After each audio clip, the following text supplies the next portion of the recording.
Hi everyone, in this tutorial I'm going to show you how to create a psychedelic transition in just a few simple steps inside Premiere Pro, as you can see on the screen. So let's get started.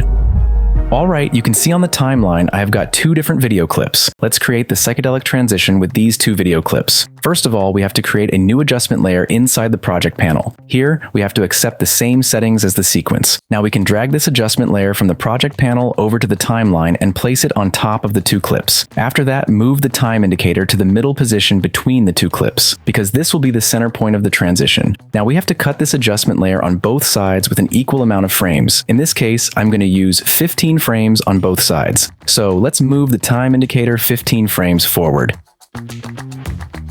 Now we can switch over to the razor tool by hitting the C key and then cut the adjustment layer to this position. Next, move the time indicator 30 frames backward. Again, let's switch over to the razor tool by hitting the C key and cut the adjustment layer to this position. After that, let's remove the extra parts of the adjustment layer. Alright, as you can see, the adjustment layer is ready. Next, move over to the effects panel to apply an effect. This is a turbulent displace effect. Let's drag and drop the turbulent displace effect onto the adjustment layer. In the next step, let's move over to the effect controls panel to customize the turbulent displace effect. Firstly, from the displacement parameter, we have to select turbulent smoother. Next, we have to create keyframes for the amount parameter by clicking on this stopwatch icon. And then, let's make the amount property value around 0. After that, move the first keyframe to the beginning of the adjustment layer. Next, let's create another keyframe with the amount parameter value 0. And then, move the second keyframe to the end position of the adjustment layer. Now, move the time indicator to the middle position of the adjustment layer. Before we create the third keyframe, let's right-click on the last keyframe and then select Ease In. Let's right-click on the first keyframe and then select Ease Out. And then, let's make the amount parameter value around 115. Also, you can customize the speed graph of the amount parameter in something like this. In the next step, let's make the size parameter value around 200. And then we have to make the X offset property value around 925. After that, let's make the Y offset property value around 520. And then we have to make the complexity parameter value around 3. Next, we must create keyframes for the evolution parameter by clicking this stopwatch icon. After that, move the first keyframe to the beginning of the adjustment layer. Next, let's create another keyframe with the evolution parameter value 360. And then, move the second keyframe to the end position of the adjustment layer. And lastly, we have to make the random seed property value around 55. Alright, now we are done. You can see the changes on the program monitor.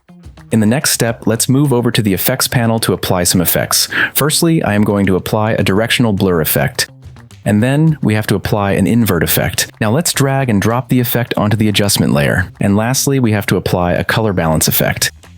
Now let's drag and drop the effect onto the adjustment layer. Now let's move over to the effect controls panel to customize the applied effect. Now I am going to leave the directional blur effect as it is. We don't need to change anything here. After that, in the invert effect, let's click on the channel mode drop-down menu. And then let's select the saturation from the list. Now we have to create a keyframe for blend with original parameter by clicking on this stopwatch icon. Next, let's make the blend with original parameter value around 100%. After that, move the first keyframe to the beginning of the adjustment layer. Again, let's create another keyframe with the blend with original parameter value 100, and then move the second keyframe to the end position of the adjustment layer. Now move the time indicator to the middle position of the adjustment layer. Here, we have to make the blend with original parameter value around 0%. In the last step, let's customize the color balance effect. Now, we have to create keyframes for the hue parameter by clicking on this stopwatch icon. After that, move the first keyframe to the beginning of the adjustment layer, and then let's create another keyframe with the hue parameter value 0. Next, we have to move the second keyframe to the end position of the adjustment layer. And lastly, make sure the time indicator is at the middle position of the adjustment layer. Here, we have to make the hue parameter value around 300 degrees. Alright, now we are done. With these couple of steps, we have created this psychedelic transition. Let's see how it looks now. It looks great. In this way, you can create a psychedelic transition in just a few simple steps inside Premiere Pro.